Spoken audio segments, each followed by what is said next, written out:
अच्छा, आज हम जो चीज़ सीखने जा रहे हैं उसका नाम है बफर। और बफर जो है ये क्या होता है नोड जेएस में। ठीक है, नोड जेएस के अंदर हम बफर को सीखने जा रहे हैं। बैकएंड का एक बहुत ही इंपॉर्टेंट टॉपिक है, ये आपको पता होना चाहिए। बहुत सारे लोगों को ये पता नहीं होता है। और ये बैकएंड में आपको पता होना बहुत ज़रूरी है कि बफर क्या है। तो हम चलते हैं सीधा चैट जीपीटी के पास और इसे कहते हैं कि हमें ये क्या बताए, हमें ये बफर के बारे में बताए। तो यहाँ पर मैं लिखता हूँ what is buffer in node JS. ठीक है, तो ये कहते हैं कि what is buffer in node JS. A buffer in node JS is a special object use to handle binary data. Binary data के मतलब क्या है? बाइनरी डाटा के मतलब है, अगर मैं अपनी फाइल में आऊँ तो 0 1 0 1 1 1 0 0 इस टाइप के आपने नंबर लिखे हुए देखे होंगे। और आपने ये भी सुना होगा कि ये जो है किसी कैरेक्टर, ये मशीन कोड में जब आपकी लिखी हुई चीज़ें कन्वर्ट होती हैं तो वो 0 1 0 1 में कन्वर्ट हो जाती हैं। आपने अपना नाम लिखा, जैसे मेरा नाम ताहा है, मैंने लिखा तो वो ताहा जो है वो बाइनरी में कन्वर्ट इस तरह हो जाता है। तो आपने ये चीज़ सुनी होगी। तो ये बाइनरी डाटा है, वो यही कह रहा है कि जो बफर है वो एक स्पेशल टाइप का ऑब्जेक्ट है जो कि क्या हैंडल करता है, बाइनरी डाटा को हैंडल करता है। मतलब 0 1 0 1 वाली चीज़ों को हैंडल करता है। ठीक है, रॉ डाटा हम्म। इन बाइट। अच्छा, इट्स लाइक अ कंटेनर। मतलब ये एक कंटेनर है, हम एक कंटेनर बना लेते हैं that store raw data directly. Raw data मतलब ये मेरा डाटा है, रॉ डाटा 0 1 0 1 1 0, ये मेरा रॉ डाटा है। इसके मतलब कुछ होगा, जाहिर है, क्या पता ये मेरा नाम है। इस डाटा को कंटेनर में डाल दिया। ठीक है, तो इट बफर क्या है? बफर एक कंटेनर है जो अपने अंदर रॉ डाटा को रखता है इन मेमोरी। अच्छा, outside the JavaScript V eight heap and allow you to work with effectively. अच्छा, नीचे आते हैं, why do we need buffer. Normally JavaScript only deal with string and number. JavaScript में normally क्या होता है कि आप या तो स्ट्रिंग लिखते हैं या नंबर लिखते हैं, या ऑब्जेक्ट लिखते हैं या एरे लिखते हैं, या इस टाइप के फंक्शन वंक्शन लिखते हैं। तो but in many cases like working with file, लेकिन जावास्क्रिप्ट की ये वाली नेटिव चीज़ें तो समझ आती हैं कि आपने स्ट्रिंग के फॉर्म में नाम लिख दिया, आपने नंबर लिख दिया, आपने ऑब्जेक्ट बना लिया, एरे बना लिया, फंक्शन बना लिया, सब सही है। लेकिन हम बात कर रहे हैं कि अगर किसी फाइल को कहीं से उठाकर लेकर आना है तो फिर क्या हो। अगर कोई तस्वीर है आपके कंप्यूटर में, उसको आप उठा के अपने जावास्क्रिप्ट के कोड में लाना चाह रहे हैं तो फिर क्या हो। अगर कोई वीडियो आपके कंप्यूटर के अंदर मौजूद है और उसको आप अपने जावास्क्रिप्ट के कोड में लाना चाह रहे हैं तो फिर कैसे होगा। इसी तरह अगर आप कोई एपीआई कॉल कर रहे हैं तो एपीआई के अंदर जो चीज़ आ रही है वो आपके जावास्क्रिप्ट के कोड में कैसे आकर रखाएगी। You deal with a raw binary data, not just text. तो ये आने वाली जो चीज़ें होती हैं, जैसे कि आपकी कोई फाइल अगर आप अपने जावास्क्रिप्ट के कोड में मंगवा रहे हैं तो वो कौन से फॉर्म में आ रही है फाइल? रॉ फॉर्म में आती है, 0 1 0 1 0 1। इसको हम बाइनरी फॉर्म भी कह सकते हैं। बाइनरी बोलें तो ज़्यादा बेहतर समझ आएगा कि आने वाली फाइल जावास्क्रिप्ट के कोड में बाइनरी फॉर्म में आती है। आने वाली तस्वीर जो कि आपके कंप्यूटर में है वो जावास्क्रिप्ट के कोड में बाइनरी फॉर्म में आती है। वीडियोस बाइनरी फॉर्म में आते हैं। नेटवर्क या एपीआई कॉल इसे कह सकते हैं आप। एपीआई अगर कॉल हो रही है तो बाइनरी फॉर्म में वो डाटा आता है। That is where buffer comes in. यहाँ पर बफर का काम आता है कि they let node JS process binary data directly. तो बफर क्या था? वो तो एक कंटेनर था। अगर हम शुरू से पढ़ें इसको, तो ये कह रहा है कि ये एक मेमोरी है। और कौन सी मेमोरी है? टेम्परेरी मेमोरी है। A buffer node just a special object to handle binary data. It is the container that store raw data in memory outside allow। इससे यहाँ पर लिख कर बताया नहीं है, लेकिन मैं आपको बता रहा हूँ कि ये क्या है। ये एक टेम्परेरी मेमोरी। अब टेम्परेरी मेमोरी का मतलब समझें। अगर आपके कंप्यूटर में एक क्या है, फाइल है। आपने अपने कंप्यूटर के उस फाइल को बोला, आपने अपने उस कंप्यूटर, ये आपके कंप्यूटर में रखी हुई एक फाइल है। इस फाइल को आपने बोला कि यहाँ पर आ जाए और जाकर यहाँ से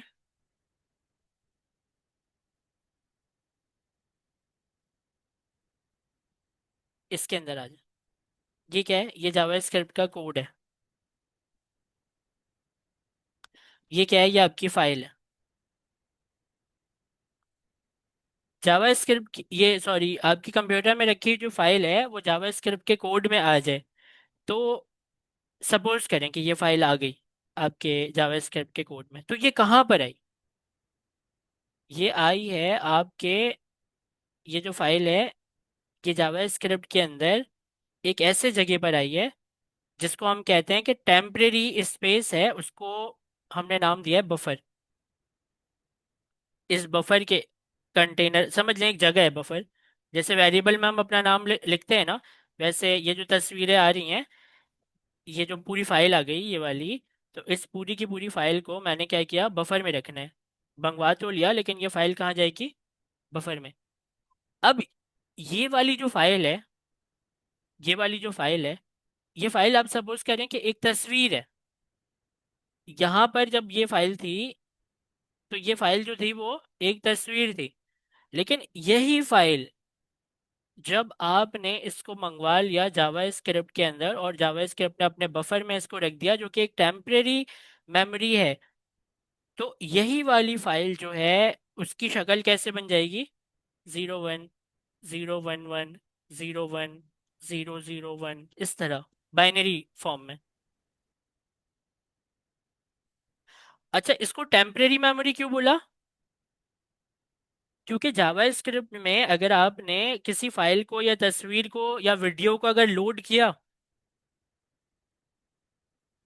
तो वो जरूरी तो नहीं है ना कि हर दफा लोड ही रहे। वो आपने प्रोग्राम चला के प्रोग्राम खत्म कर दिया, बस खत्म हो गई वो फाइल।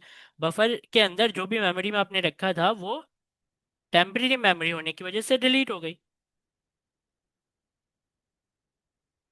देखें ना, मैं आपको एक चीज समझाता हूँ। अगर टेम्परेरी मेमोरी को हम समझते हैं, ऐसी मेमोरी जो मिट जाए थोड़ी देर बाद, जैसे कि मैं यहाँ पर बनाता हूँ कॉन्स्ट, और यहाँ पर मैं बनाता हूँ my name is equal to, यहाँ पर मैं लिखता हूँ ताहा अहमद। अब मैं कंसोल डॉट लॉग करता हूँ और लिखता हूँ माई नेम। ठीक है, और माई नेम को हम जावास्क्रिप्ट के स्टाइल में लिखें ऐसे करके। अब अगर मैं इसको चलाऊंगा तो ये मुझे क्या बताएगा टर्मिनल में? ताहा अहमद। और अगर मैं इसको मिटा दूं कंसोल डॉट लॉग को, और अब मैं चलाऊं, तो ये मुझे क्या दिखाएगा टर्मिनल में? कुछ भी नहीं। तो क्या ये चीज़ अगर मुझे टर्मिनल में नज़र नहीं आ रही है, तो इसके मतलब ये तो नहीं है ना कि ये मेमोरी के अंदर भी नहीं गई। भाई, आपने वेरिएबल बनाया, आपने उसकी वैल्यू डाली, तो वो मेमोरी में स्टोर हो गई है जाके। आपने बोला console डॉट लॉग को कि मुझे दिखाओ माय नेम को, तो ये माय नेम यहाँ से थोड़ी आ रहे, ऊपर से थोड़ी आ रहा है ये माय नेम। आप ये समझ रहे हैं कि ऊपर बनाया और नीचे देखा? नहीं नहीं नहीं, इस तरह नहीं है। ये तो सीधा गया आपके मेमोरी कंटेनर में, और ये मेमोरी कंटेनर अभी बफर नहीं है। ये तो हम सिंपल मेमोरी की बात कर रहे हैं, रैम की बात कर रहे हैं। इसकी बात कर रहे हैं, आपके लैपटॉप में जो रैम होती है उसकी बात कर रहे हैं। ये चीज़ गई आपके रैम में, और console डॉट लॉग ने बोला क्या माई नेम के नाम से कोई वेरिएबल है इसके अंदर। सपोज करें कि माई नेम का वेरिएबल है, तो रैम ने बोला हाँ है तो सही माई नेम, तो वो आपने टर्मिनल में देख लिया। इस तरह चल रहा है इसका फ्लो। आप जो बनाते हैं वो रैम में चले जाकर स्टोर हो जाता है, और रैम से आप console डॉट लॉग जब देखते हैं तो उसी नाम का जो वेरिएबल है वो टर्मिनल में दिख जाता है। इसी तरह अगर आप उसको मिटा दें, तो मैं आपसे ये पूछ रहा हूँ कि क्या ये वाली चीज अगर मैं चलाऊं इस प्रोग्राम को, तो क्या ये वाली चीज रैम के अंदर स्टोर नहीं हुई। हो गई सर। सर स्टोर तो हुई है, लेकिन हमने इसे शो टर्मिनल में नहीं करवाया, कंसोल करेंगे। मैं तो टर्मिनल की बात ही नहीं कर रहा। जी सर, लेकिन स्टोर जी हुई सर, है। मेमोरी में सर स्टोर हो चुकी बिल्कुल है। स्टोर हुई है सर। मेमोरी में स्टोर हो गई ये चीज। अगर ये प्रोग्राम चला, आप देखिएगा यहाँ पर मैं console डॉट लॉग में लिखता हूँ स्टार्ट, और यहाँ पर इसी console डॉट लॉग में मैं लिखता हूँ नीचे लाकर एंड। क्यों लिखा, क्योंकि हमें नजर आए कि एंड हो गया हमारा प्रोग्राम। ये मैंने स्टार्ट और एंड, स्टार्ट भी नजर आ रहे हैं एंड भी नजर आ रहे हैं, इन दोनों के दरमियान कौन सा ऑपरेशन परफॉर्म हुआ है। माय नेम का जो वेरिएबल है उसके अंदर ताहा अहमद रैम के अंदर जाकर मेमोरी में स्टोर हो गया। अब ये प्रोग्राम खत्म हो गया, अब ये प्रोग्राम खत्म हो चुका है, तो एक फाइल और बनाते हैं। इसका नाम मैं रखता हूँ app.js। app.js खाली फाइल है, बल्कि साथ साथ खोल लेते हैं दोनों फाइलों को, एक को यहाँ खोलते हैं एक को यहाँ खोलते हैं, ठीक है। अच्छा, आप तो इस बात को समझ गए कि ये वाली चीज़ जो है वो रैम में जाकर स्टोर हो गई है, प्रोग्राम चला भी है प्रोग्राम खत्म भी हुआ है, तो ये चीज़ रैम में स्टोर हो गई है ना, या नहीं हुई है। हो हो गई गई सर। सर। सर हो हो गई गई। है, हो हो गई है। गई है, सही है, हो गई है। अब माय नेम के नाम का जो ये वेरिएबल है इसकी स्पेलिंग मिस्टेक ना हो जाए, तभी इस नाम को मैं क्या कर रहा हूँ, कॉपी कर रहा हूँ। ये मैंने कंट्रोल सी से कॉपी किया, और मैंने बोला console डॉट लॉग में माय नेम को दिखाओ। ये फाइल एक अलग फाइल है, app.js इसका नाम है, इसमें माय नेम को देख रहा हूँ, देखना चाह रहा हूँ मैं। अगर मैं यहाँ नोट को बोलूँ कि app.js को चलाओ तो क्या होगा, क्या होना चाहिए आपके हिसाब से। सर नेम शो होना चाहिए। नेम शो होना चाहिए, एंटर करता हूँ मैं। ये कह रहा है सर कि शायद। My name is not defined. Sir हमने इसे इंपोर्ट कब करवाया है इस फाइल में? इंपोर्ट की तो बात ही नहीं कर रहा मैं, तो ये आपको समझा रहा हूँ कि ये वाली जो चीज़ है, ये वाली जो चीज़ है ये रैम के अंदर जाके स्टोर हो गई। अब रैम मेरे लैपटॉप में एक फिजिकल एक चीज़ है, जैसे हार्ड डिस्क है, रैम है, प्रोसेसर होता है, मदरबोर्ड होता है, उस रैम के अंदर जाकर ये वेरिएबल सेव हो चुका है।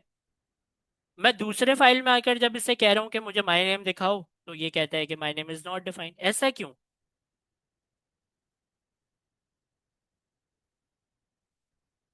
सर क्योंकि सर टेम्पलेरी इनकी में मेमोरी सेव अलग कर अलग रहे हैं ना। बताते हैं, सर अलग तो अलग इनकी जगह। ये मेमोरी जब है ना, अलग होगी ना, इनका हमने बाइंड स्टोर अलग करवाया तो फाइलों में एक टेम्परेरी अलग फाइल, कंटेनर है, अलग स्पेस है ना, उसकी अलग उसका एक टेम्परेरी आईडी मेमोरी में। एड्रेस होगा, आईपी एड्रेस होगा। रीज़न ये नहीं है, रीज़न ये है कि रैम जो होता है आपका,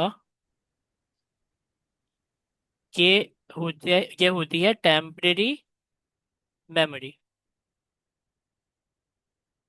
टेम्परेरी मेमोरी के मतलब ये है कि जब ये प्रोग्राम चला और जब ये प्रोग्राम ख़त्म हुआ, मैं दोबारा से एक प्रोग्राम चलाता हूँ आपके लिए, main.js पहली फाइल जिसके अंदर ये वेरिएबल है, इसमें स्टार्ट हुआ तो प्रोग्राम चला होगा, स्टार्ट होने के बाद एक मेमोरी के अंदर ये नाम जो है वो गया, और उसके बाद प्रोग्राम एंड हो गया। जैसे ही प्रोग्राम एंड हुआ तो अब रैम के अंदर वो चीज़ नहीं है, प्रोग्राम लेकिन ख़त्म सर हुआ। इसी फाइल में अगर हम करते हैं कंसोल माय नेम को, तो जब तो दिखा देगा ना वो तो हाँ दूसरी बिल्कुल, फाइल में नहीं क्यों दिखा रहा। दिखा रहे। आप उस पॉइंट को अगर समझेंगे ना, बहुत ध्यान से समझने की जरूरत है, ऐसे ऐसे समझ नहीं आएगा ये, ऐसे फिर आप वो गोल मोल घूमते रहेंगे। रैम के अंदर ये program line number 1 program start, line number 5 program खत्म। इसके दरमियान जो भी मैं करूं इस वेरिएबल के साथ वो तो मैं कर पाऊंगा, प्रोग्राम खत्म होने के बाद मैं कुछ नहीं कर सकता। प्रोग्राम खत्म अगर हो गया एक दफा, तो उसको, उस वेरिएबल को एक्सेस नहीं कर सकता मैं। और अगर ऐसा होता ना, तो फिर इस वाली फाइल से मैं भी एक्सेस कर लेता। मैं कहता कि चलो एक दफा ये वाली फाइल चला दी, माई नेम का वेरिएबल जो है वो रैम में सेव हो गया है, अब किसी भी फाइल से जाके माई नेम को उठा लूंगा मैं। रैम के अंदर रैम के अंदर ये वाली चीज चली गई, और क्योंकि रैम के अंदर है तो मैं सोच रहा हूँ कि यहाँ से जाके निकाल लूँ मैं इसे। लेकिन रैम तो टेम्परेरी मेमोरी है। जब तक आपका प्रोग्राम चल रहा था तब तक इसके साथ आप जो करना है करें। प्रोग्राम एक दफा खत्म हो गया तो ये चीज मेमोरी से इरेज हो गई।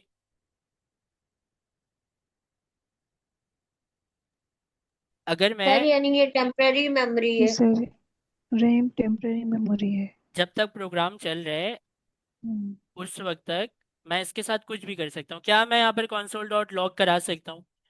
यहाँ पर मैं माई नेम को देख सकता हूँ? आप कहेंगे हाँ, जी क्यों सर, देख पा रहा हूँ मैं ऐसे? क्योंकि क्योंकि प्रोग्राम चल प्रोग्राम रहे। एंड नहीं हुआ। जी। एंड के ऊपर ऊपर मैं जो भी करना चाहूँ वो करता रहूंगा इसके साथ, प्लस माइनस नाम चेंज कर दूं, जो करना है इसको खाली कर दूं इस नाम को। लेकिन यहाँ पर आपको ये चीज समझ आ गई। अब हम आते हैं वापस से अपने बफर में।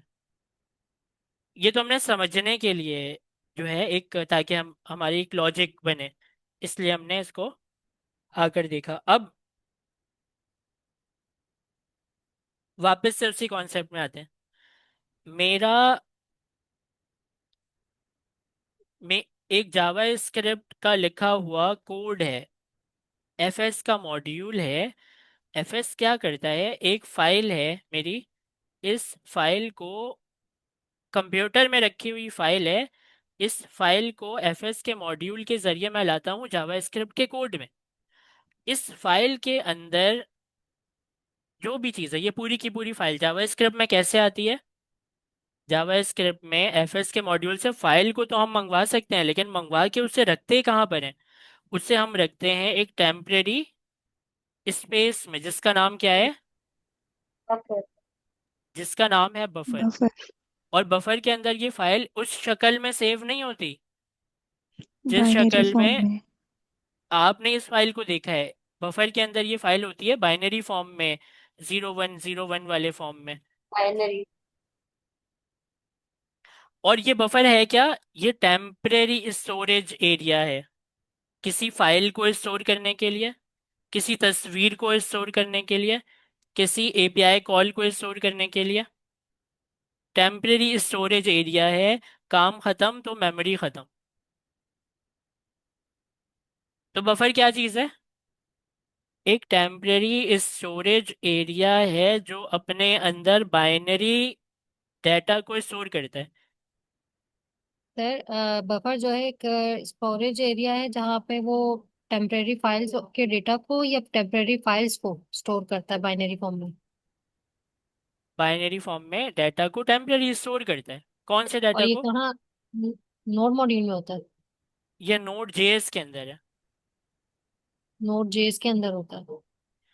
नोड जैसे हम जेएस, हम अपना वो सर फाइल बनाते हैं, हमारे पास नोड का एनवायरनमेंट बनता है, तो इसकी फाइल कहाँ होती है हमें दिखती तो नहीं है, लेकिन हमने ये बाज दफा सुना है कि हमारी वो कैशे बन गया होगा, तस्वीर वो हम चेंज कर रहे होते, बाज दफा नहीं चेंज कर रहा होता। ये जो बफर है ना, इसके हम्म। अंदर न्यूमेरिक फॉर्म में डाटा क्या है, सेव हो रहा है। अच्छा, ठीक है। अब हम क्या करते हैं, इसका जो न्यूमेरिक फॉर्म का डाटा है उसको हम देखने की कोशिश करते हैं। आए चैट जीपीटी ने जो हमें समझाया, पहले सर उसे कंप्लीट न्यूमेरिक करते फॉर्म हैं। में बेसिकली इसलिए होता है कि ये न्यूमेरिक कंप्यूटर की अपनी लैंग्वेज होती है, तो इसीलिए जी उसके अंदर जो डेटा सेव होता है वो इस फॉर्म में इस वजह से सेव होता है और ये टेम्परेरी होता है। जी जी बिल्कुल। और इसको बाइनरी डाटा है ना ये, तो बाइनरी डाटा को कंप्यूटर फटाफट से एक्सेस कर लेता है, एक्सेस बहुत जल्दी कर लेता है, क्योंकि बाइनरी क्योंकि वो फॉर्म, उसकी अपनी लैंग्वेज है ना सर, इसलिए। क्योंकि वो उसकी अपनी लैंग्वेज है। आए इसको पढ़ते हैं। ये कह रहा है कि why do we need buffer, normally JavaScript only deal with string, या फिर नंबर, या फिर आप ऑब्जेक्ट बनाते हैं जावास्क्रिप्ट में, या फिर एक एरे बनाते हैं, या कोई फंक्शन वंक्शन बना लेते हैं। तो जावास्क्रिप्ट में आप ये सब कुछ करते हैं, लेकिन जब बात होती है किसी फाइल को लेकर आने की, तो वो फाइल या कोई तस्वीर या कोई वीडियो या कोई एपीआई कॉल जो कि नेटवर्क पैकेट की शक्ल में आ रहे, या डील, आप जब ऐसे किसी भी काम को जब करते हैं जावास्क्रिप्ट के अंदर, तो फिर क्या होता है, फिर उसका binary data, you deal with raw binary data, ये सारी चीजें रॉ बाइनरी डाटा की शक्ल में आती हैं। You just text, not just text, मतलब ये कोई टेक्स्ट वैक्स नहीं होता कि आप इसको सेव कर रहे हैं टेक्स्ट की शक्ल में, कि एक तस्वीर है उसको आप जावास्क्रिप्ट में टेक्स्ट की शक्ल में सेव नहीं करते। देखें, दो चीजें, एक होती है आपकी तस्वीर, ठीक है, ये क्या है, ये है तस्वीर, और इस तस्वीर, ये जो फाइल है, इसका फॉर्मेट है, सब समझ लें जेपैग इसका फॉर्मेट है, .jpg। और इस फाइल का एक नाम भी है, इसका नाम है माय माय पिक्चर। तो ये माय पिक्चर टेक्स्ट है क्योंकि इस फाइल का नाम ये है, चलो ये समझ आता है कि ये टेक्स्ट है। एक्सटेंशन भी समझ, ये एक तरीके से आपको आ जाता है कि ये भी टेक्स्ट है। मैं तो इस फाइल की बात कर रहा हूँ, इस फाइल की, ये इस फाइल की बात कर रहा हूँ। ये वाली फाइल तस्वीर जावास्क्रिप्ट में कैसे आएगी? मैं इस नाम की बात नहीं कर रहा, इस एक्सटेंशन की बात नहीं कर रहा, इस तस्वीर की बात कर रहा हूँ। ये चीज जो है ये आती है बाइनरी फॉर्म में। आपको तस्वीर से ये चीज समझ आई? वही अप्लाई होता है वीडियो के ऊपर भी, वही अप्लाई होता है एपीआई कॉल पर भी, और किसी फाइल पर भी, चाहे वो नॉर्मल टेक्स्ट फाइल क्यों ना हो, नोटपैड की कोई फाइल क्यों ना हो। तो आगे बढ़ते हैं। वो आगे ये बता रहे हैं कि that where buffer comes in, they let node JS process binary data directly. अच्छा, आप नहीं करते, ये तो इंटरनली खुद नोड जेएस संभाल रहे हैं इसको, लेकिन अब आपको ये चीज़ पता चली कि नोड जेएस जो है वो बाइनरी डाटा को डायरेक्टली हैंडल कर रहे हैं। कैसे कर रहा है? मेमोरी बफर के अंदर जो जा रही है वो कैसे, ये हो कैसे रहा है? आए जरा इसको करके देखते हैं। पहले, सबसे पहले ये चीज़ आपको समझने की ज़रूरत है कि बफर एक ऐसा खास किस्म का बिल्ट इन मॉड्यूल है जिसको इंपोर्ट कराने की ज़रूरत नहीं है। हम यहाँ पर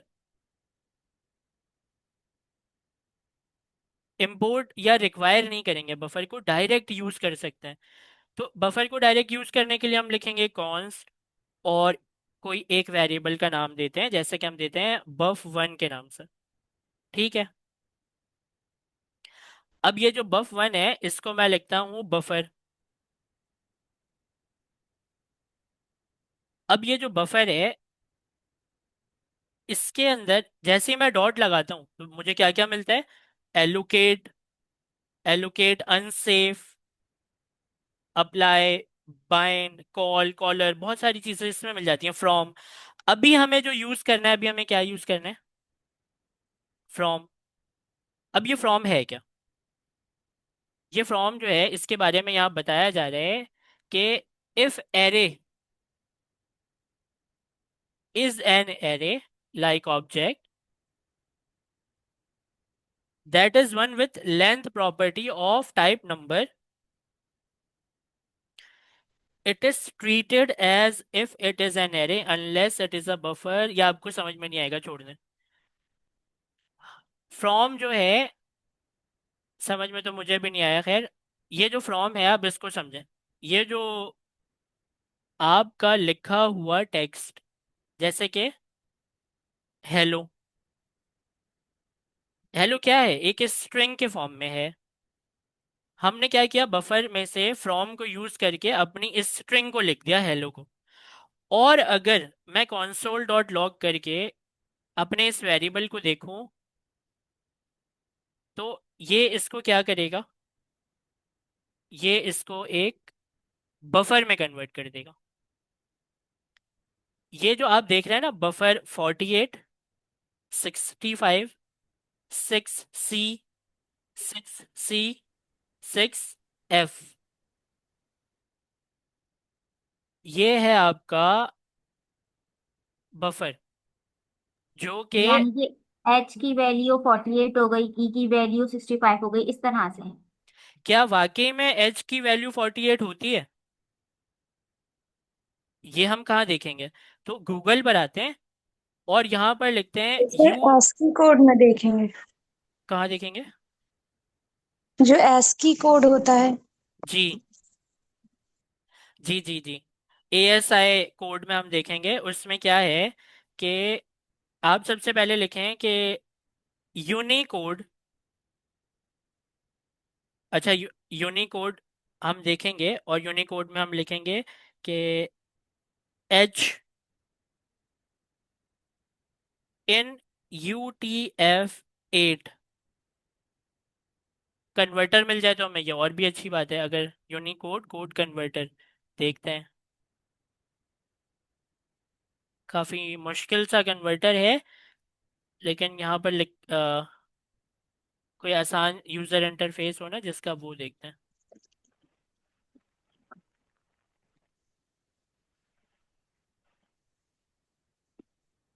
अच्छा, UTF-8 को मैं यहाँ पर लिखता हूँ H, और इसे इनकोड करते हैं, तो यहाँ पर ये क्या दे रहे हैं? 48। 48। 48। ठीक है, बाकी यहाँ पर एक वेबसाइट और मिली है, एक वेबसाइट और मिली है, लेकिन अब इस वेबसाइट को छोड़ें, यहाँ पर और डिटेल में सारी चीज़ें वो दिखा रहे हैं। अभी फिलहाल अगर मैं देखूं तो इस वाले नंबर को मैं उठाता हूँ, ये आपने बहुत दफ़ा देखा है, UTF-8 को हम लिखते हैं, UTF-8 को हम लिखते हैं, बहुत दफ़ा आपने ये चीज़ देखा है। तो जावा स्क्रिप्ट में UTF-8 को, इसको कमेंट आउट कर देता हूँ ताकि ये हमें परेशान ना करे। UTF-8 जो है, ये होता है इंग्लिश लैंग्वेज के लिए, ताकि ये UTF-8 क्या करे, आपके इंग्लिश लैंग्वेज को बिट में या बाइनरी फॉर्म में या बिट में कन्वर्ट कर दे। तो ये जो UTF-8 है, इसके अंदर H के मतलब क्या है? H के मतलब है 48। 48। और इसने क्या बताया, इसने बताया यूनिकोड 0048, इस तरह। तो हम इसको देखते हैं 48 इस तरह। चले मैं पूरा लिख देता हूँ, और इसको यहाँ पर मेंशन इस तरह भी कर देता हूँ कि ये 48 है। तो अगर मैं अपने टर्मिनल को खोलूं, तो क्या आप मुझे टर्मिनल देखकर बता सकते हैं कि 65 के मतलब क्या है? सर ई होगा ना। E। ई है यही सर, होगा ई। सर। छोटा ई के बड़ा ई? सर स्मॉल छोटा। लेटर। क्या? छोटा ई। अगर हम इसको टेस्ट करें यहाँ पर आकर, और यहाँ पर मैं लिखूँ 68, इसको लिखते हैं 65, और इसे डिकोड करें। अच्छा, यहाँ पर हमें कैसे करना पड़ेगा कि यूनिकोड में आते हैं।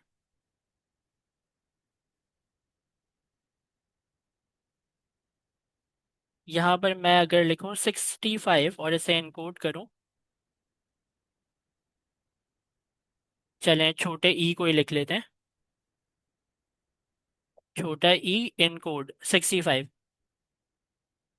तो मतलब वाकई में 65 है, लेकिन अगर कैपिटल ई होगा तो फिर क्या नंबर आएगा? कैपिटल ई को इनकोड करूं, ये तो 45 कह रहे हैं, कैपिटल ई मतलब 45 है। तो ये सारे यूनिकोड जो है ना, इसके कोई ना कोई एक मतलब है। इन यूनिकोड्स के मतलब, इसके पीछे कोई ना कोई मतलब है। UTF-8 जो है, ये क्या है कि UTF-8 के अंदर आपके ये वाले जो नंबर्स लिखे हुए हैं, इन नंबर्स के बिहाफ में कोई ना कोई लेटर जो है वो आपने लिख कर रखा है। क्या UTF-8 ही होता है सिर्फ? नहीं, UTF-8 नहीं नहीं सर, होता। और भी होती एक होता है UTF-16। अच्छा, ये UTF-16 जो है और UTF-8, इन दोनों में फर्क क्या है? UTF-16 के अंदर भी एच होगा, लेकिन उसके मतलब कुछ और होगा। UTF-8 के अंदर भी एच है, लेकिन उसके मतलब कुछ और है। आए जरा इसको देखते हैं कि UTF-16 जो है, UTF-16 लिखते हैं यहाँ पर।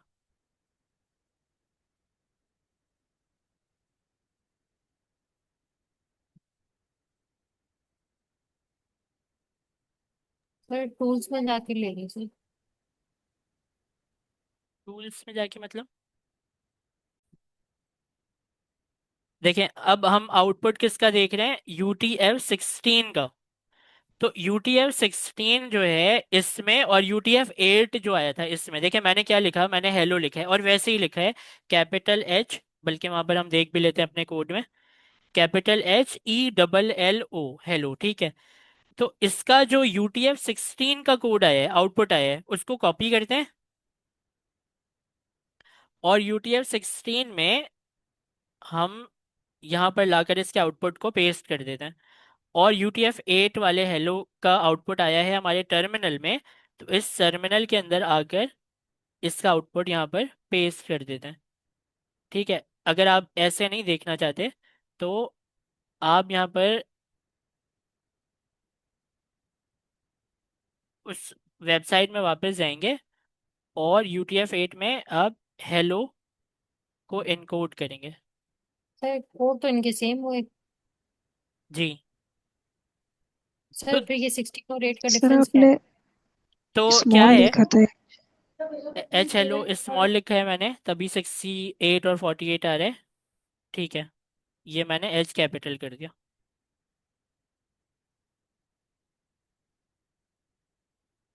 अब ठीक है, 48 आएगा। अच्छा, इसको यूनिफाइड कोड से जो है हम ज़रा सिंपल कर दें। तो ये बनाया क्यों है? UTF-8 और UTF-16 में अगर दोनों हेलो के मतलब सेम ही आ रहे, तो इसको फिर बनाया ही क्यों है?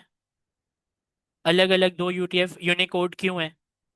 सर स्टोरेज के लिए ही है, साइज। UTF-8 जो है, जब आप अपने इंग्लिश लैंग्वेज की बात करते हैं, तो इंग्लिश लैंग्वेज में UTF-8 बहुत ज़्यादा इफ़िशिएंट है, बहुत कम मेमोरी में आपको ये बाइनरी कोड या यूनिफाइड कोड लिख कर दे देता है। किसका? इंग्लिश लैंग्वेज का। और जो आपका UTF-16 है, इस UTF-16 में अगर आप इसको देखें, इसी सेम हेलो को, तो इसकी मेमोरी ज़्यादा होगी इंग्लिश लैंग्वेज के ऊपर। देखें, इंग्लिश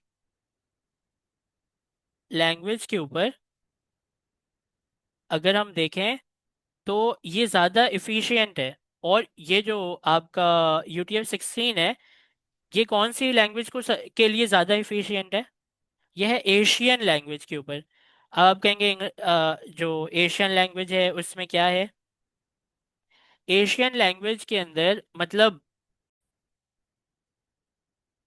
देखें अभी तक हमने क्या समझा है, अभी तक हमने ये समझा है कि बफर जो है वो एक ऐसी टेम्पररी मेमोरी की जगह है जहाँ पर हम अपने मीडिया फाइल्स और API कॉल या इस तरह की कोई चीज़ होती है जो हम अपने नोड जेएस में मंगवाते हैं, तो नोड जेएस उसे बफर में रख देता है।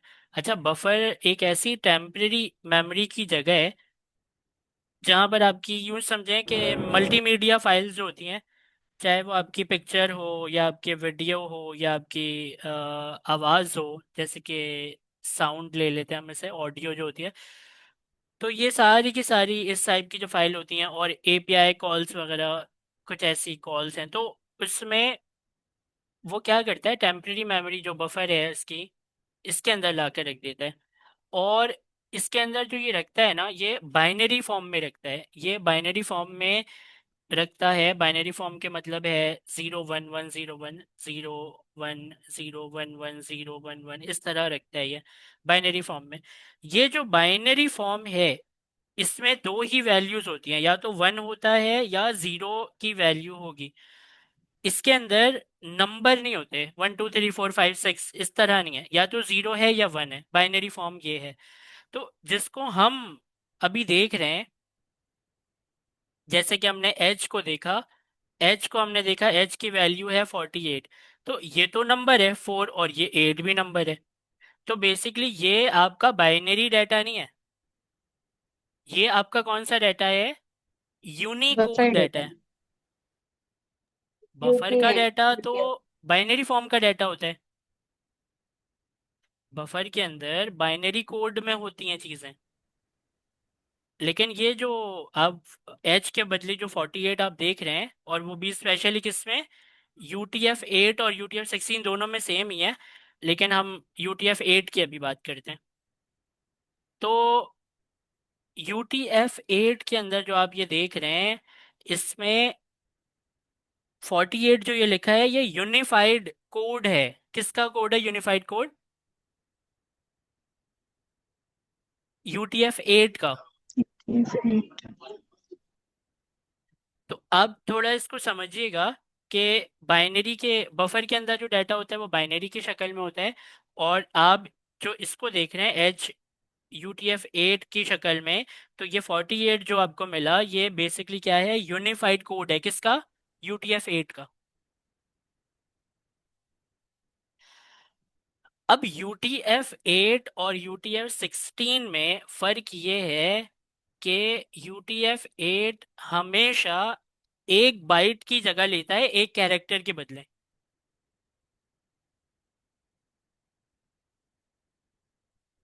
UTF-8 हमेशा क्या लेता है, एक बाइट की जगह लेता है। बाइट को मैं लिखता हूँ यहाँ पर मैं लिखता हूँ बाइट। अब ये जो बाइट है, इसके अंदर एक बाइट के अंदर, एक बाइट के अंदर टोटल 8 बिट होते हैं।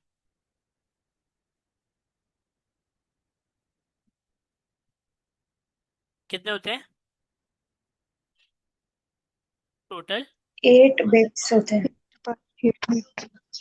8 बिट होते हैं। अब ये जो आप यहाँ पर देख रहे हैं 8 बिट, वो बराबर है एक बाइट के। और ये एच का जो एक कैरेक्टर है, ये कितनी जगह ले रहा है, ये ले रहा है एक 1 बाइट। एक बाइट। तो होता क्या है कि एक कैरेक्टर अगर एक बिट के बराबर है, और उसके अंदर एक बिट जो है वो 8 बिट्स के बराबर है, तो आपको इसीलिए एच के बदले दो दो यहाँ पर नंबर नजर आ रहे हैं, 4 और 8। ये जो 4 है ना, ये 4 है बराबर 4 बिट के, और ये जो 8 है, ये बराबर है 4 बिट के। तो 4 बिट और 4 बिट मिलाकर कितने हो गए, 8, 8 बिट। 8 बिट्स। और वन 8 बिट बाइट। जो है वो किसके बराबर होता है, 1 1 बाइट बाइट। के बराबर। 1 बाइट के। तो एच के बदले जो हमें ये दो दो नंबर नजर आए, इन दोनों नंबर से हमें क्या समझ आया कि ये दो नंबर जो है 1 बाइट के बराबर है। ये 1 बाइट के बराबर है, तभी एच के बदले हमें दो नंबर नजर आ रहे हैं। इसी चीज को मैं चेंज करूंगा किसके अंदर, UTF-16 के अंदर। इसी चीज को मैं UTF-16 के अंदर चेंज करूंगा। तो UTF-16 में आप जब भी नोटिस करेंगे आपको यहाँ पर नजर आएगा कि जैसे यहाँ पर पहले तो हम कर देते हैं इसको UTF-16।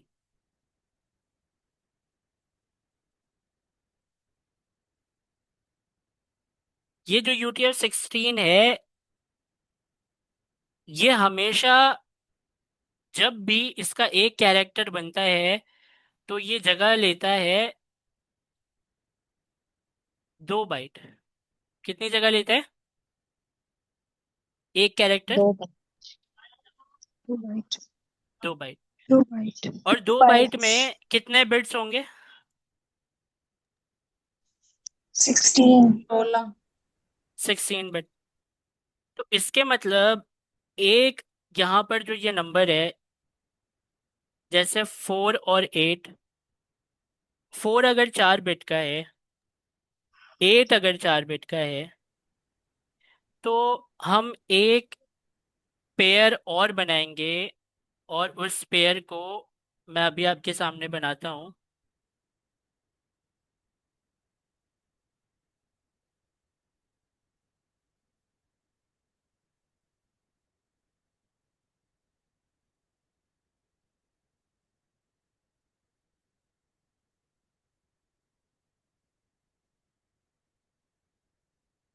Zero, zero. और ये कितना है? 4। इसका साइज क्या है? इसका साइज है 4 बिट। 8 का साइज क्या है? 4 बिट। इसका साइज क्या है? 0 का? 4 बिट। इस 0 का साइज क्या है? 4 बिट। तो टोटल कितने हो गए 4 बिट 4 बिट मिलाकर? 16 बिट। 16 बिट। अब हम इसे यहाँ कहीं पर रख देते हैं, 16 बिट। तो हमें ये चीज़ समझ आ रही है कि UTF-16 का एक कैरेक्टर 2 बाइट का होता है जो कि 16 बिट के बराबर है। और 16 बिट जो है उसमें हमेशा हमें 4 कैरेक्टर नजर आते हैं। सर ये UTF-8 में भी तो 0 0 दिए हुए ना इन्होंने, ये काउंट नहीं करेंगे? ये 16 के ये काउंट हम करेंगे? काउंट नहीं करते उसमें। जब UTF-8 की बात होगी तो सिर्फ 48 लिखने से मेरा H आ जाएगा, लेकिन जब UTF-16 की बात होगी तब ये पूरा लिखना पड़ेगा। जी ठीक है। तो इसके मतलब क्या हुआ, दोबारा से देखते हैं हम इसे। इसके मतलब ये हुआ कि आपका बफर जो होता है वो एक टेम्परेरी स्टोरेज है नोड जेएस में, जिसका काम क्या है? स्टोर करना है बाइनरी डाटा। और ये बाइनरी डाटा किस चीज़ का बाइनरी डाटा होता है? मीडिया फाइल्स, मीडिया तस्वीर, files. Video, files, audio, video, audio, text. API call, text, इन सारी चीज़ों का। भाई API से कोई टेक्स्ट आ रहा है तो वो भी इसके अंदर रिसीव हो रहा है, फिर आप उसकी कन्वर्जन हो पा रही है खुद से। तो मतलब बफर एक ऐसी टेम्परेरी स्टोरेज है जिसके अंदर बाइनरी फॉर्म का डाटा होता है। और ये बाइनरी फॉर्म का डाटा क्या है? 010101 की शक्ल में। ये रॉ डाटा बोलें बाइनरी डाटा बोलें एक ही बात है। तो सर, जब हमने इसे बफर डॉट फ्रॉम हेलो लिखा है, तो सर इन्होंने हमें बाइनरी फॉर्म में क्यों नहीं डेटा दिखाया? जब बफर बाइनरी उसमें रखता है तो सर। क्योंकि जब आप ये लिखते हैं फ्रॉम का मेथड तो वो इसको UTF-8 में कन्वर्ट करता है। अभी हम आते हैं उसकी तरफ। पहले जो मैं आपको समझा रहा हूँ वो अच्छी तरह समझें कि बफर क्या है? एक टेम्परेरी स्टोरेज रहता है, स्पेस है, टेम्परेरी स्टोरेज स्पेस है जहाँ पर आपके मीडिया फाइल्स और टेक्स्ट होते हैं बाइनरी डाटा की शक्ल में। जी सर, ठीक है, बाइनरी फॉर्म में। और UTF-8 और UTF-16 में क्या फ़र्क है? UTF-8 जो है वो आपके टेक्स्ट के यूनिकोड को रखता है अपने पास, और UTF-16 भी टेक्स्ट के यूनिकोड को अपने पास रखता है। UTF-8 बेहतर होता है इंग्लिश लैंग्वेज के लिए, UTF-16 बेहतर होता है एशियन लैंग्वेज के लिए। एशियन लैंग्वेज में बहुत मुश्किल मुश्किल लैंग्वेज है, जैसे कि आपके उर्दू, हिंदी और मैंड्रिन। मैंड्रिन मतलब चाइनीज लैंग्वेज। तो आपका उर्दू, अरेबिक, हिंदी, मैंड्रिन, ये सारे UTF-16 में कम जगह लेती हैं। जब भी आप किसी दूसरे लैंग्वेज की बात करते हैं तो वो UTF-16 के अंदर, और इमोजीज भी, इमोजीज जो आप यूज करते हैं वो UTF-16 के अंदर होती है। और इंग्लिश लैंग्वेज के टेक्स्ट की जब आप बात करते हैं तो वो UTF-8 के अंदर होती है। UTF-8 कितनी जगह लेती है एक कैरेक्टर के लिए? एक बिट, एक बाइट। 1 बाइट। और UTF-16 एक कैरेक्टर के लिए कितनी जगह लेती है? 2 बाइट। 2 2 बाइट। बाइट्स। एक बाइट 8 बिट के बराबर है। तभी UTF-8 में हमें सिर्फ दो, यहाँ पर हेक्स कोड इसको कहते हैं, हेक्स कोड नजर आते हैं, या नंबर कह लें। और UTF-16 जो है इसके अंदर आपको एक पेयर हेक्स कोड का पहले नजर आता है, फिर स्पेस के बाद दूसरा पेयर नजर आता है। ये दो पेयर जो हेक्स कोड के हैं ये UTF-16 में एक कैरेक्टर को रिप्रेजेंट करते हैं, जो कि 2 बाइट के बराबर जगह लेता है, जिसमें 16 बिट है। हर एक हेक्स कोड जो है वो 4 बिट, 4 बिट, 4 बिट, 4 बिट के बराबर है। तो ये टोटल 16 बिट बन जाते हैं, जो कि 2 बाइट के बराबर है, जो कि एक कैरेक्टर UTF-16 में जगह ले रहा है। ये आपने क्या देखा है? यूनिकोड। ये क्या है? यूनिकोड। यूनिकोड को आप जब देख रहे हैं तो इसके अंदर आपको हेक्स के पेयर नजर आ रहे हैं। पहला पेयर हेक्स का ये है, दूसरा पेयर हेक्स का ये है। UTF-8 भी समझ आया, टेक्स्ट के लिए है इंग्लिश लैंग्वेज। UTF-16 भी समझ आया, एशियन लैंग्वेज के टेक्स्ट के लिए है। बफर भी समझ आया कि storage memory, temporary storage area है आपके मीडिया फाइल और टेक्स्ट को रखने के लिए, जिसके अंदर बाइनरी फॉर्म में डाटा होता है। आए हम अपने लिखे हुए टेक्स्ट को पहले यूनिकोड में भी देखें और फिर हम बाइनरी कोड में भी देखें। पहले तो ये देखते हैं, फिर उसके बाद मेमोरीज को भी देखेंगे। चलें, कुछ चीज़ें इसमें से समझ आई हैं। अभी फ़िलहाल हम सबसे पहले ये करते हैं कि एक टेक्स्ट लिखते हैं और उस टेक्स्ट को सिंपल लिखूंगा। मैं यहाँ पर लिखूंगा कॉन्स्ट और यहाँ पर मैं लिखूंगा टेक्स्ट। टेक्स्ट के अंदर आप यहाँ पर लिख दें हेलो। हेलो लिख दिया। ये जो हेलो है इसको मैं ब्रेक कर देता हूँ। कैसे ब्रेक? मैं ऐसे करूँगा कि इसके ऊपर मैं फोर लूप चला दूँ। फोर लूप चलाऊंगा तो फिर कंफ्यूजन आपकी ना बढ़ जाए, तो इसीलिए मैं अभी क्या करता हूँ, हेलो को सिंपल हेलो से मिटा के एच कर देता हूँ। और टेक्स्ट को मैं कर देता हूँ कैरेक्टर।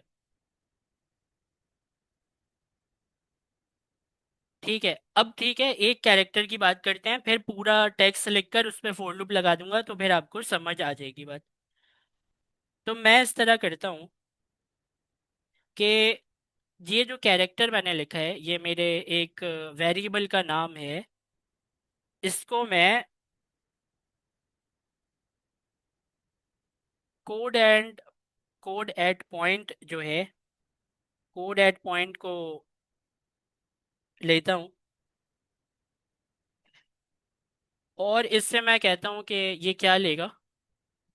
ये लेता है पोजीशन नंबर के फॉर्म में। पोजीशन नंबर की फॉर्म में तो हम इसको दे देते हैं कि 0 पोजीशन पे जो भी मेरी वैल्यू है उसे मुझे दिखा दो। तो ये इससे क्या होगा? इससे क्या होगा? इससे ये होगा कि हम console डॉट लॉग में जब तक रख कर इसे देखेंगे नहीं क्या होगा, तब तक हमें समझ नहीं आएगा कि इससे क्या हो रहा है। तो चले इसको चलाते हैं। एच के बदली मुझे मिला 104। ये 104 जो है ना, ये यूनिकोड नंबर है।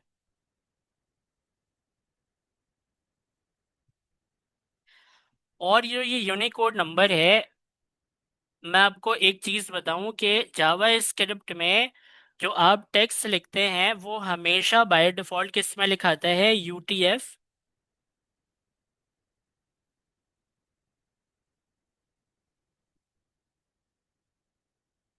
यूटीएफ 16 में लिखाते हैं।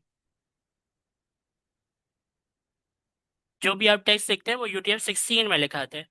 और यूटीएफ 16 को मैंने बोला कि एच को दिखाओ मुझे यूनिकोड में। इसको यहाँ पर मैं मेंशन कर देता हूँ, यूनिकोड। तो इसका यूनिकोड क्या बना? इसका यूनिकोड बना 104।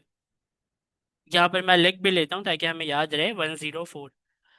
अच्छा, अब इसी चीज को मैं कहता हूँ कि मुझे बाइनरी में कन्वर्ट करना है। मुझे क्या करना है? बाइनरी में कन्वर्ट करना है। तो मैं यहाँ पर लिखता हूँ अगेन कैरेक्टर मतलब कार, और इससे टू स्ट्रिंग में हमें लिखना है। और टू स्ट्रिंग हमसे लेता है क्या है? Return string representation of string.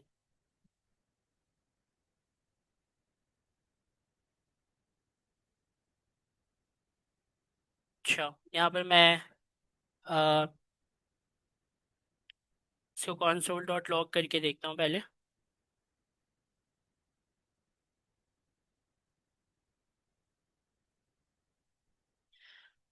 जी, तो यहाँ पर क्या है कि टू स्ट्रिंग को मैंने जो वैल्यू दी है टू, उसके बदले मुझे क्या मिला? एच मिला। तो मतलब ये क्या है? ये इसका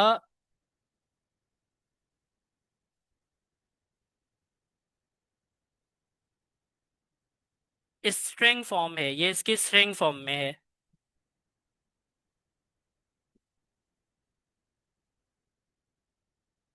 इसको हम मज़ीद जो है ना सिंप्लीफाई करवाते हैं। देखिए, हमें ना यूनिकोड को बाइनरी में कन्वर्ट करने के लिए ना हमें ये करना पड़ेगा कि इसको तो पहले ये जो इसका आंसर आया है इसको हम ज़रा यहाँ से हटाएं पहले console.log से, और इसे एक वेरिएबल में सेव करें। इसका आंसर तो यही आ रहा है, इसके आंसर को रखते हैं। इसको हमने जो कन्वर्जन की है ना उसको हम कर।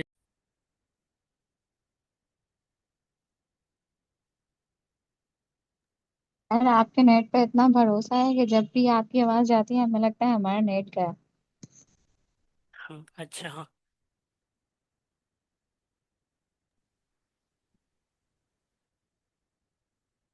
अच्छा, मेरी आवाज़ अगर अभी बीच में ब्रेक हो तो बता दीजिएगा। ठीक है, तो मैं क्या कर रहा हूँ, मैं एक इसको ना वेरिएबल में सेव कर रहा हूँ जो कि 104 की वैल्यू आई थी। इससे मैं एक वेरिएबल में सेव कर रहा हूँ कॉन्स्ट के नाम से। और यहाँ पर मैं क्या करूँगा, ये जो यूनिकोड है इससे एक और वेरिएबल बनाऊंगा। इसका नाम मैं रखता हूँ बाइनरी।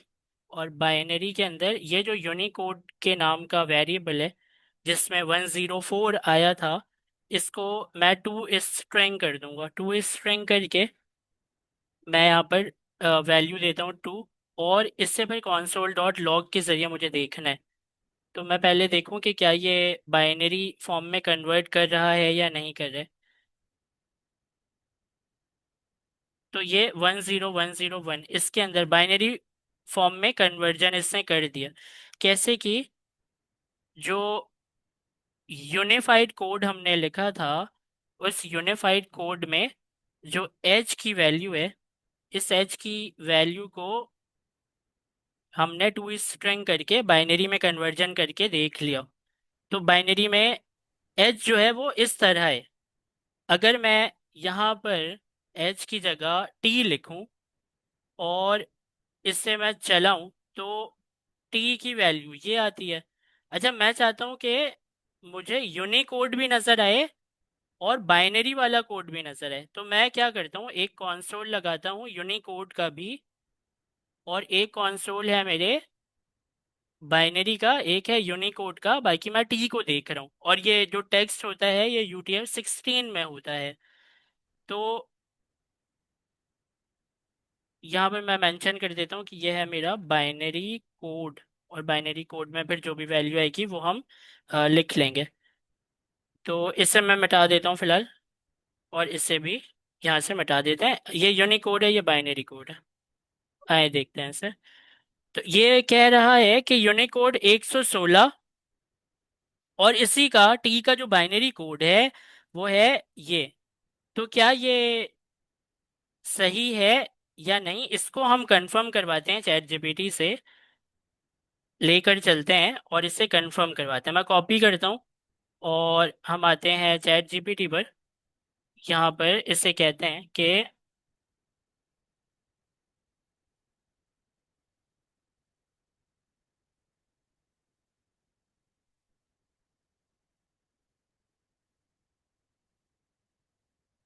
ठीक है, इससे मैं अपना कोड देता हूँ।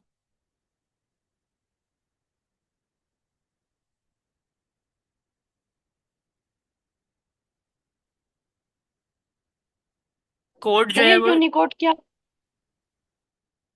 यूनिकोड क्या है? यूनिकोड एक आपका जो टेक्स्ट फॉर्म जो आप लिखते हैं ना, जैसे आपका नाम, जैसे ताहा, ताहा के अंदर TAHA, तो वो टेक्स्ट है, जो टेक्स्ट है उसका एक यूनिक कोड बनता है। हर टेक्स्ट के पीछे एक यूनिक कोड बना के रखा गया है, जैसे कि unique code of T in UTF-8। ये क्यों बनाया गया? क्योंकि कम से कम मेमोरी एलोकेट हो सके। तो यहाँ पर देखें 054 जो है वो स्मॉल टी के UTF-8 के अंदर जो हेक्स कोड दिया गया है वो 54 दिया गया है। इसी तरह एक पूरी लिस्ट है, अगर आप ये टेबल खोलें तो इस टेबल के अंदर आपको पूरी लिस्ट नज़र आ जाती है। आप इसमें से नंबर का हेक्स निकाल सकते हैं, UTF-8 का हेक्स 00, 01, 02, इस तरह आप निकाल सकते हैं। और आपको स्पेस भी मिल जाता है। आप पता नहीं, आप लोगों ने नोट, आपको शायद याद होगा, जब हम URL लिखते हैं तो URL में जब भी हम स्पेस देते हैं तो आपने देखा है वहां पे %20 लिखा आता है। जी सर। यहाँ पर देख रहे हैं आप स्पेस का, यहाँ पर हेक्स क्या है, 20 है। तो वो 20 एक यूनिक कोड होता है, हेक्स कोड समझ लें। और यहाँ पर कैरेक्टर्स देखें, ए, कैपिटल ए, स्मॉल ए, यहाँ पर सारी चीज़ें हैं दी गई हैं। आपको ये दिखा रहा है UTF-8 में, ये पूरी एक टेबल है, इसमें से आप चीज़ें देख सकते हैं। तो हम वापस आते हैं चैट जीपीटी पर और इसे पढ़ते हैं। Let's break it down step by step, you can clearly see why. देखें कॉन्स जो है ना, a single character of string T, बिल्कुल ठीक है। In JavaScript string are store internally as UTF-16। UTF-16 के अंदर आपका टेक्स्ट जो टी है वो स्टोर हुआ है। तो हमने जो ये लिखा कोड पॉइंट एट वाला मेथड, इसमें जो हमने जीरो दिया है, तो हमने इसको क्या क्या कहा, Unicode code point of T, मतलब टी का जो यूनिक कोड है वो क्या बनता है वो बताओ। तो console डॉट लॉग में 116 बना। यहाँ पर कहते हैं कि T has a Unicode value code point of 116। आए ज़रा इसको हम लाइन को कॉपी करते हैं और गूगल में चल के यहाँ पेस्ट करके एंटर करते हैं। गूगल के पास भी अपना AI है ना। तो इस AI ने हमें ये बताया कि लोअर टी का जो यूनिक कोड है has a decimal code of 116, often represented as 74, which is a part of, बाकी आगे आप पढ़ेंगे तो आपको समझ आ जाएगा, लेकिन आए हम इसे ओपन करते हैं। यहाँ पर डिटेल में देखें किस तरह बता रहा है। ये कैरेक्टर क्या है, स्मॉल टी। डेसिमल कोड क्या है, 116। हेक्सा डेसिमल कोड क्या है इसका, 74।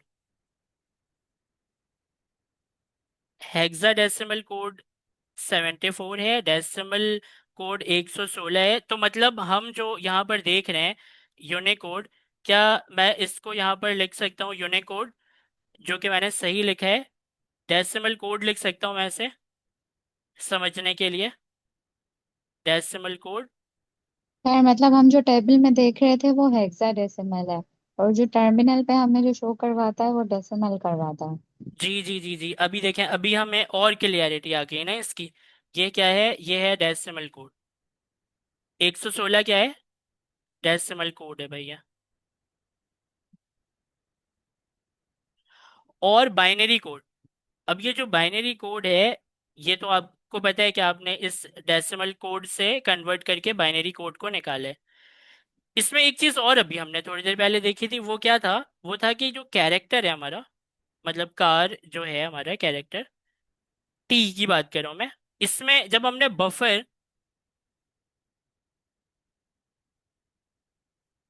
लगाया था, और बफर के साथ हमने कहा था कि फ्रॉम, और फ्रॉम के अंदर हमने लिख दिया था कैरेक्टर को, मतलब कार के वेरिएबल को, जिसके अंदर स्मॉल टी है।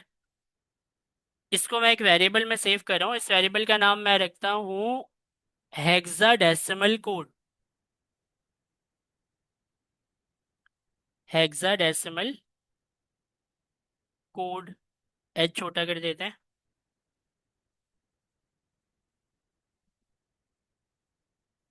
और इसको हम console डॉट लॉग कराते हैं, हेक्साडेसिमल कोड को।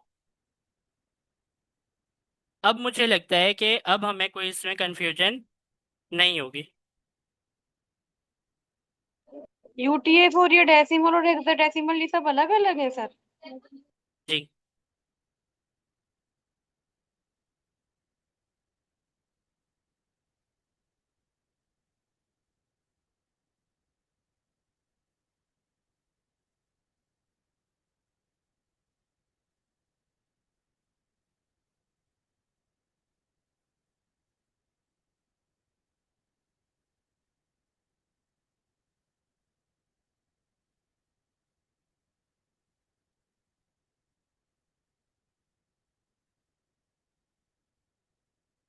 अच्छा अब देखें, अब यहाँ पर मुझे नजर आ रहा है कि ये जो टी का कैरेक्टर है, ये जो टी का कैरेक्टर है, इसका डेसिमल कोड है 116, हेक्सा डेसिमल कोड है 74, और बाइनरी कोड क्या है, 1110100। क्या आपको यहाँ तक ये बात समझ आई कि डेसिमल कोड 116 है, हेक्सा डेसिमल कोड ये, और बाइनरी कोड ये। और जब बफर के अंदर ये टेक्स्ट जाता है तो इनमें से कौन से वाले नंबर को लेकर जाता है, किस फॉर्म में जाता है, डेसिमल, हेक्सा डेसिमल या बाइनरी। हमारा जो ये टी का कैरेक्टर है, ये कौन से वाले कोड में जाएगा, बाइनरी कोड में, हेक्सा डेसिमल कोड में। बाइनरी में। तो बाइनरी में जाता है। और बाइनरी में जाएगा ना सर? बाइनरी कोड कोड में जाता है। अच्छा अब मुझे ये बताएं कि UTF-8 और UTF-16 में मेजर फर्क क्या है। यूटीएफ 8 जो होता है वो हमारा टेक्स्ट रैप सारा उठाता है, और जबकि यूटीएफ देखें अब इसमें ये क्या बता रहे हैं कि buffer from hello convert text into UTF-8 bit.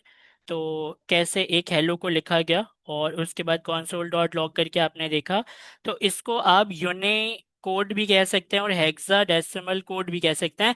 बेहतर होगा कि आप इसको हेक्साडेसिमल कोड ही बोलें, यूनिकोड ना बोलें। क्यों, क्योंकि ये जो पेयर्स होते हैं ना, ये भी हेक्स पेयर है, ये हेक्स पेयर है, ये हेक्स पेयर है, ये भी हेक्स पेयर है, ये भी हेक्स पेयर है। तो हमें, क्योंकि अभी पता चल गया है कि ये जो पहला वाला हेक्स है, ये पहला हेक्स जो कि 4 है, ये होगा 4 बिट का। और दूसरा हेक्स का जो ये नंबर है 8, ये भी होगा 4 बिट का। ये दोनों मिलाकर 1 बाइट हो गया। और ये जो 1 बाइट है, ये जो 1 बाइट है, इसमें एक कैरेक्टर एक बाइट का होता है UTF-8 में। तो इसके मतलब ये जो हेलो है ये UTF-8 में या 16 में, ये बताएं।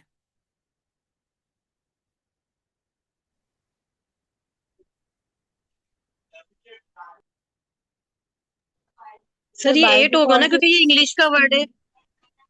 जी हाँ, एक तो ये इंग्लिश का वर्ड है और दूसरी निशानी इसकी ये भी है कि ये बफर फ्रॉम जो है ना, बफर फ्रॉम का जो ये मेथड है ये इसको UTF-8 में ही कन्वर्ट करता है।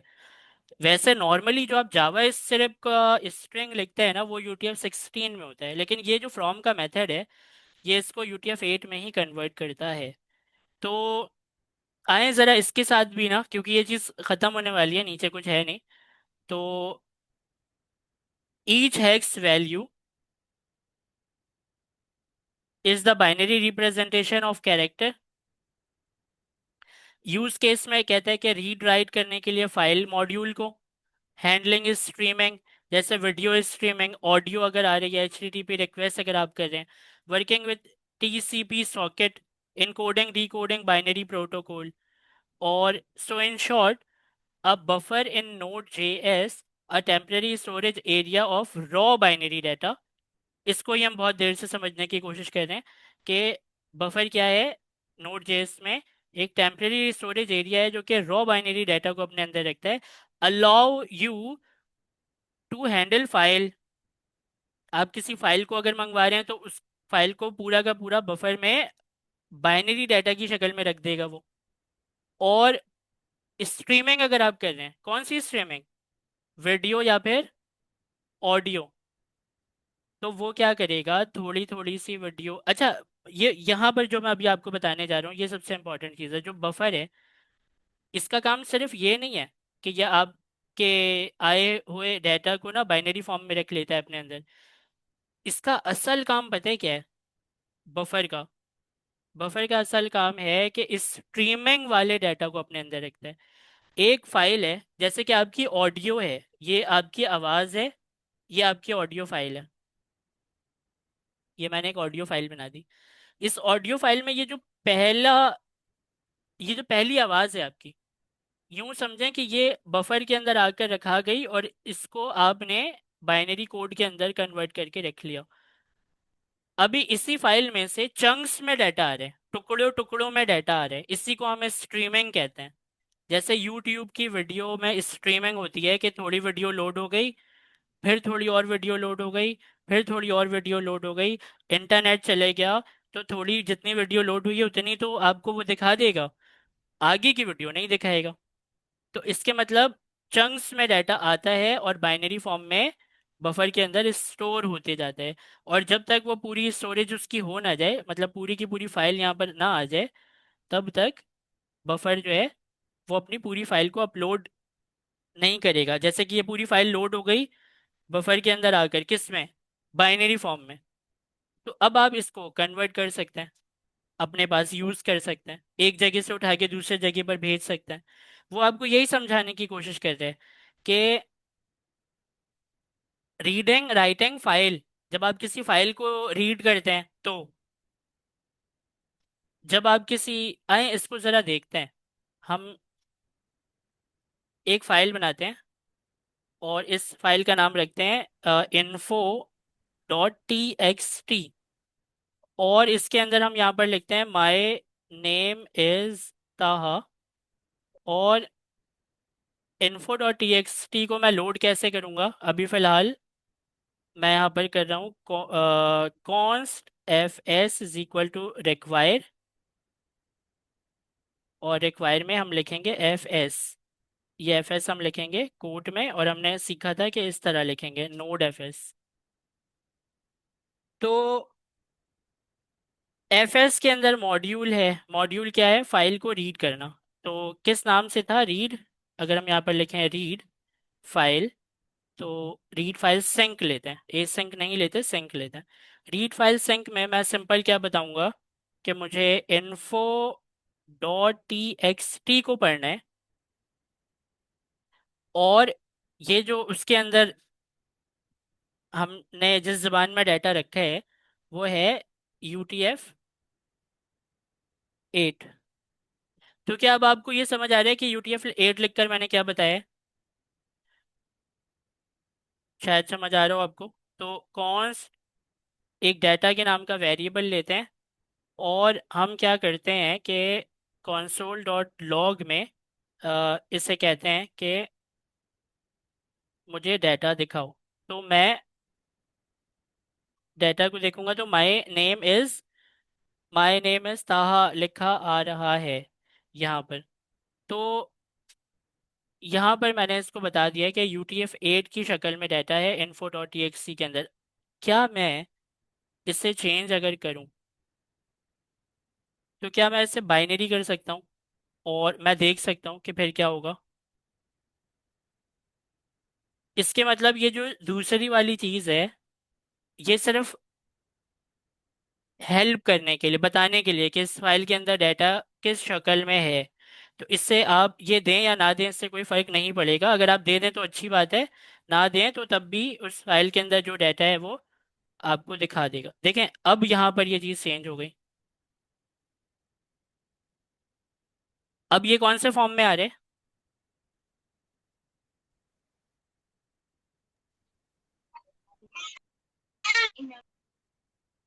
हेक्स की। अब ये अच्छा हेक्साडेसिमल बफर। के फॉर्म में आ रहे हैं। सर ये हेक्साडेसिमल ना हुआ ना सर, ये तो डेसिमल कोड हुआ ना।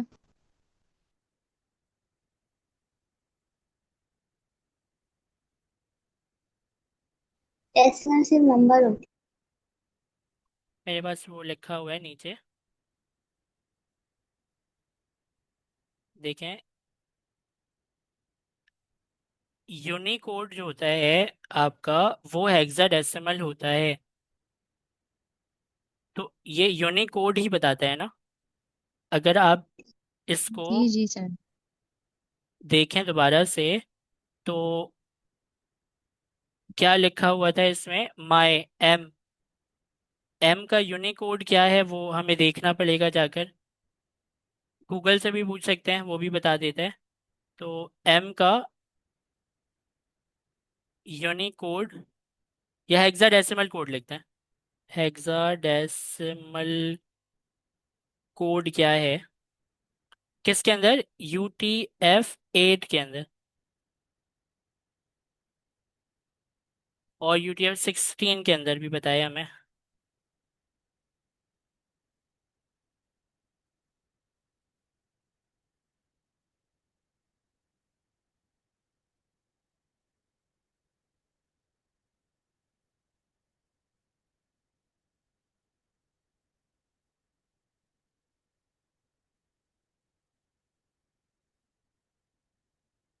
6D जो है, यहाँ पर ये देखें किस तरह बता रहे हैं।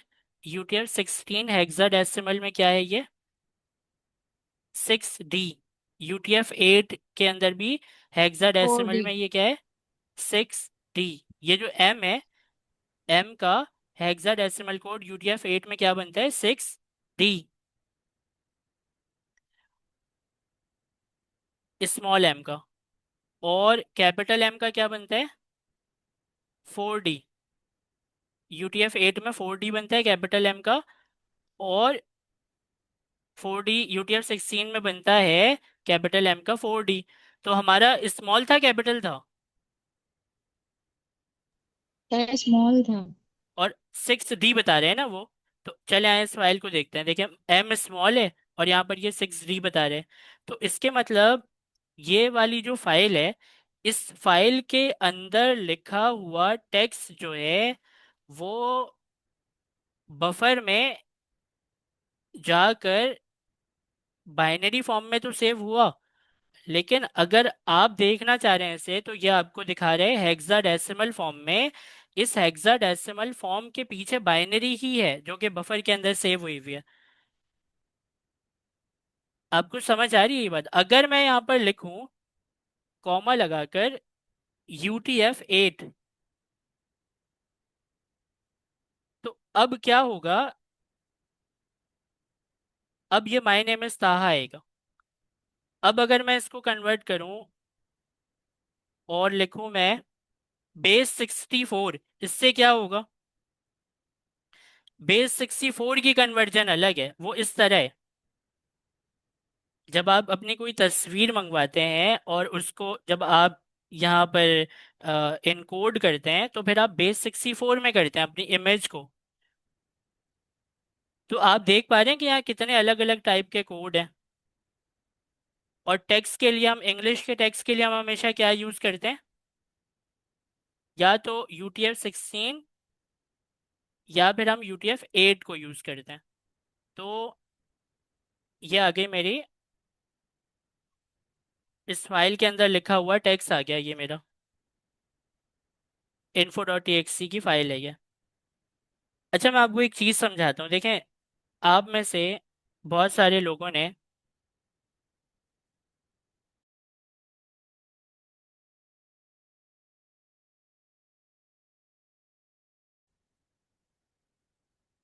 देखें, हम करने क्या लगे, हम करने ये लगे कि एक तस्वीर है हमारे पास। ये पूरा कोड मैं मिटा रहा हूँ, पूरी फाइल खाली है। user.png के नाम से एक तस्वीर है। ठीक है, इसकी फाइल का नाम क्या है, पढ़ें जरा। user1.png है।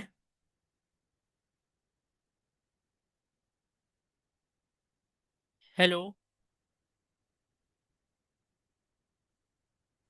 जी सर। जी सर, सुन रहे हैं हम। अच्छा, user1.png है। अब आप इस तस्वीर के डाटा को कन्वर्ट करेंगे पहले किस में, बेस 64 में। ये बहुत इंपॉर्टेंट है और आपके बहुत काम आएगा। एक तस्वीर की कन्वर्जन आपने कर ली ना, ऑडियो वीडियो स्ट्रीमिंग सब का कॉन्सेप्ट क्लियर हो जाएगा। इतने देर से जो हम समझने की कोशिश कर रहे हैं वो आपको इस कोड से समझ में आ जाएगा। देखिए, हम यहाँ पर क्या करने लगे, हम यहाँ पर ये करने लगे हैं कि सबसे पहले तो फाइल का मॉड्यूल मंगवाते हैं। Const fs is equal to require, require के अंदर हम यहाँ पर लिखेंगे fs। ठीक है, fs का मॉड्यूल आ गया। fs को हम कहते हैं कि फाइल को रीड करो, रीड फाइल सिंक। ये एक ब्लॉकिंग कोड है, जब तक रीड करके पूरा डाटा लेकर नहीं आएगा आगे वाला कोड नहीं चलेगा। इसको हम बताते हैं कि मेरी फाइल का नाम है user1, पूरा नाम मैं कॉपी करूंगा और यहाँ लिख दूंगा लाकर user1.png। ठीक है, अब मुझे क्या करना है, बताना है कि ये वाली जो फाइल है इसको मैं कौन सी जुबान में पढ़ूंगा। ये कौन सी जुबान में पढ़ूंगा मैं, ये मैं पढ़ूंगा बेस 64 में। ठीक है, अब मैं एक वेरिएबल बनाता हूँ और इसमें लिखता हूँ इमेज डाटा। इमेज डाटा को अगर आप console.log करें तो आपको क्या मिलता है, नोड main.js की फाइल। चलो, main.js में क्या है, इमेज डाटा का वेरिएबल जो कि console.log हो रहा है और वो एक तस्वीर को पढ़ रहा है। और हमने लैंग्वेज भी बता दिया कि बेस 64 में पढ़ो।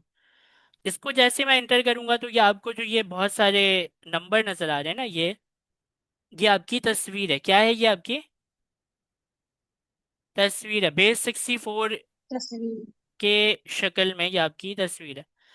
अब हम एक काम करते हैं, क्योंकि आपने देखा कि आपकी तस्वीर आपके प्रोग्राम में आ गई है, तो अब हम क्या करेंगे, यहाँ वही लॉजिक उसी को समझेंगे जो हम इतने देर से समझ रहे थे कि ये जो लाइन आपने लिखी है ये पिक्चर को लेकर आ गया और लाने के बाद बफर के अंदर स्टोर किया होगा इसने बाइनरी फॉर्म में। हमने इसको देखा है बेस 64 के फॉर्म में, और इसने इस पूरी फाइल को किस फॉर्म में रखा होगा, बफर के अंदर अपने पास रखा होगा बाइनरी फॉर्म में। ठीक है, अब हम क्या करते हैं, अब हम एक सेम पिक्चर, अब इस बात को समझते हैं कि इमेज डाटा के वेरिएबल में मेरी पूरी तस्वीर आ गई है, ये वाली। जी सर। जी सर। सही है, अब हम क्या करते हैं, अब हम ये करते हैं कि एक वेरिएबल बनाने की हमें ज़रूरत नहीं है, डायरेक्ट fs लिखते हैं। fs से हम लिखते हैं राइट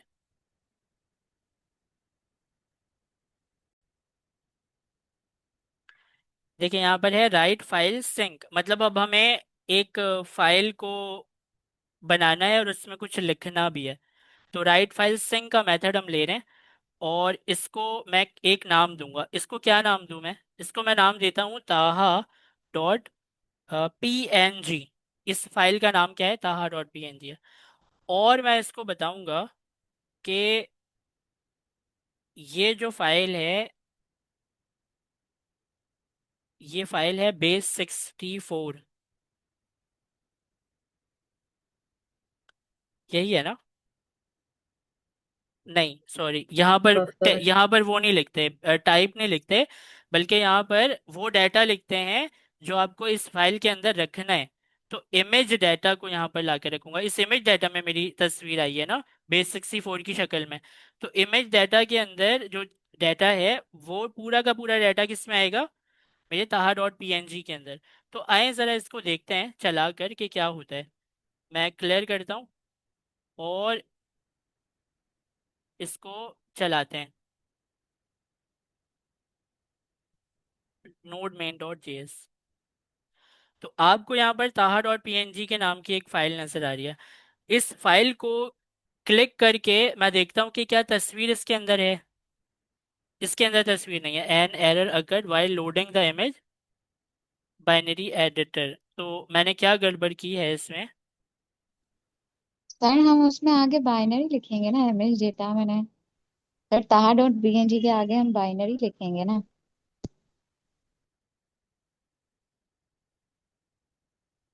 नहीं ऐसा तो नहीं है। आए इसको करेक्शन करवाते हैं, इसकी इसकी करेक्शन करवाते हैं।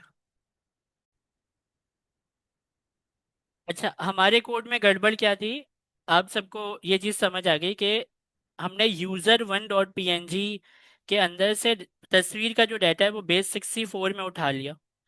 अब इस base64 के डाटा को मैंने डायरेक्ट सेव करवा दिया किसमें, ताहा डॉट PNG में। ये गलत था।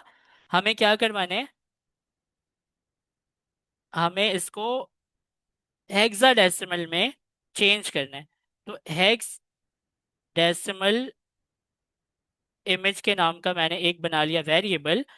और इसके अंदर मैं क्या करूंगा, बफर को यूज करके फ्रॉम की मदद से मैं इस डाटा को, जो कि है इमेज का डाटा पूरे base64 में जो ये आया है, इस base64 को मैं कहूंगा कि ये है base64 की शक्ल का डाटा। इसको हेक्साडेसिमल के अंदर कन्वर्ट करके मुझे दे दो किसमें, बाइनरी फॉर्म में, मतलब हेक्साडेसिमल फॉर्म में। और इस हेक्साडेसिमल को ताहा डॉट PNG के अंदर सेव करा दूंगा। तो ये कराने से मेरे पास जो अभी बनकर आएगी फाइल ताहा डॉट PNG, क्या आप देख रहे हैं यहाँ पर कोई फाइल है नहीं। इसको मैं प्रोग्राम को चलाता हूँ, यहाँ पर जो फाइल बनकर आई वो आ गई, ये वाली तस्वीर। यही तस्वीर दूसरी फाइल के अंदर कन्वर्ट हो गई। तो कैसे हुआ ये, user.png के अंदर जो भी डाटा था उसको हमने base64 में पहले मंगवाया, फिर उसको बाइनरी में कन्वर्ट किया। उसके बाद उस बाइनरी को हमने एक नई फाइल के अंदर डाल दिया, तो हमें ताहा डॉट PNG की फाइल मिल गई, जिससे हमने एक तस्वीर को दूसरी फाइल के अंदर शिफ्ट कर दिया। तो आपको क्या ये चीज़ समझ आई?